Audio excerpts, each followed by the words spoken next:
Welcome friends to this video. We're going to be learning how to draw the bones in the feet. First we're going to take a look at the front view and then we're going to look at the side view. Now this isn't going to be complete as we're not going to do the muscles or the fat or the skin, but it is going to get us 90% of the way to get the form and the construction of the feet.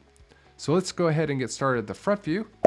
And I will start by drawing a square. And from this you can see that the height is equivalent to the width.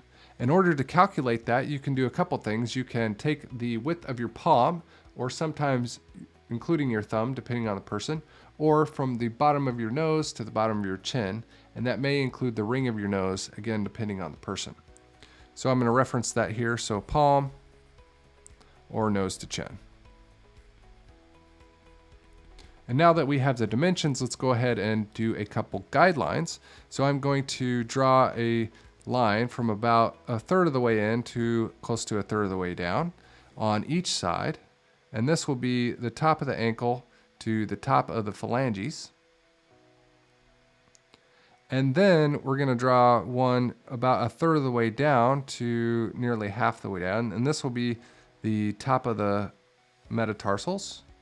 And then we'll do a third of the way up to where these lines meet, and that'll be roughly the top of the phalanges. And now this is going to be kind of a curve to that foot. So let's kind of draw on curved lines here. So it's going to be 3 curves, one at the ankle, one at the metatarsals, and one at the phalanges. All right, I'll go ahead and label these. And we'll start here with the phalanges. And I'll do the big toe, so we'll start with a big half circle. And then I'll do one at the bottom. And then if you're looking at from the front view, there actually is going to be a gap mostly between the big toe and the rest. And these are going to be pointing this direction, the other one will be pointing in that direction. So then I will draw 4 more and kind of scale down as I go. And then I'll draw the similar half circles on the top.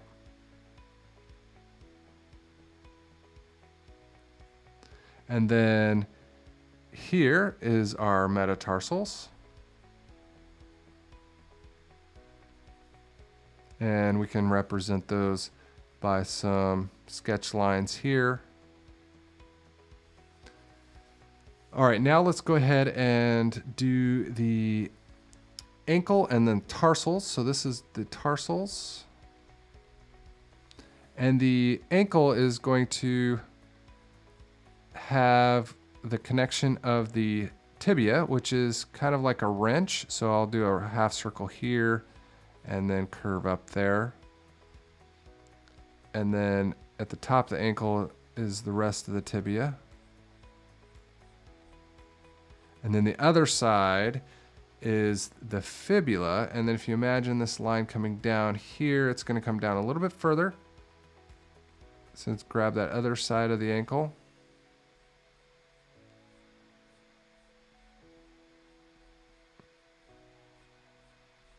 So as you can see in between the ankle, it's constrained to mostly the movement of front to back.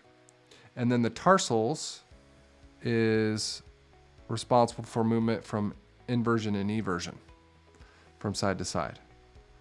All right, so that could be rounded a bit here to show the shape all the way down. Now let's move on to the side view, and what I can do to start there is I can draw another square, and then I'll go ahead and duplicate it, and I'll duplicate it once more, and this will give us the length of the foot. So from the front view, the height and the width were the same, and so we can take a similar measurement of the height or the width and multiply it by 3. Or another way you could calculate it is roughly 6.5 of your feet are proportionate to the height of your body. So I'll write that down for reference. 6.5 of your feet fit into your length of your body. So now that we have the length, let's go ahead and draw some more shapes for reference. I'm going to draw a circle in this square to help us with the shape of our heel. And then I'm going to draw another circle from this half to this side of the square to help me get the shape of the ankle. And now we can draw in the tarsals, metatarsals, and phalanges by drawing a line from up here at the circle to about 1/3 to 1/4 of this square down here. And then we can round the toes off, and the toes will be pretty flat for this square. And then we can draw in an arch from this square to the bottom half of the circle. And it will still have an arch on this side of the foot. In fact, we'll go ahead and shape it up a little bit from the heel. And then we have the tarsals coming in about like this. It's a little more accurate. You kind of get the idea of the shape of the shoe. And so now to get the heel, we'll go up the circle, and just beyond halfway, we'll start to curve in and do a little bit of an S curve to help us get the back of the ankle. Now we can start to draw the fibula right here connected to the ankle. And then we can connect the tibia into the ankle. And then we can connect the top of the ankle bone back into the tarsals there. All right, I think I will wrap it up there. That's going to do it for the bones in the feet. So as always, if you have any video suggestions and videos you'd like to see, make sure you leave a comment, or even if you have a question, and I will continue my anatomy series of the feet. I'll be drawing the muscles and the skin to help us get a better proportion, plus other anatomy tutorials, so stay tuned for more. And I can't wait to see you in an upcoming video. See you next time. So long.